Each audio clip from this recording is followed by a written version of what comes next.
সন্তানদের মুখে দুমুঠো খাবার তুলে দেওয়ার জন্য সকাল থেকে সন্ধ্যা পর্যন্ত শ্বাসরুদ্ধকর কষ্ট করছেন তিন কন্যার জননী শিরিন খাতুন।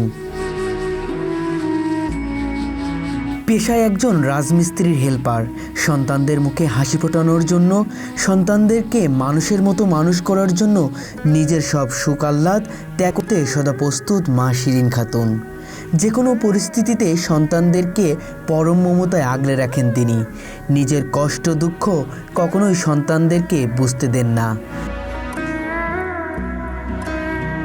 তিন সন্তান ও তাকে ফেলে চলে গেছেন স্বার্থপর স্বামী।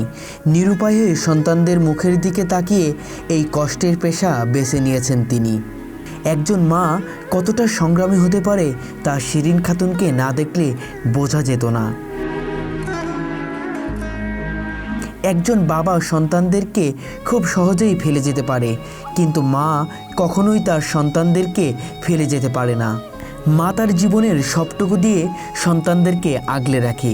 নিজে খেয়ে না খেয়ে সন্তানদের মুখে খাবার তুলে দেয়। এটাই মায়েদের বৈশিষ্ট্য। পৃথিবীতে মায়েদের সৃষ্টি হয়েছে কি শুধু কষ্ট করার জন্য?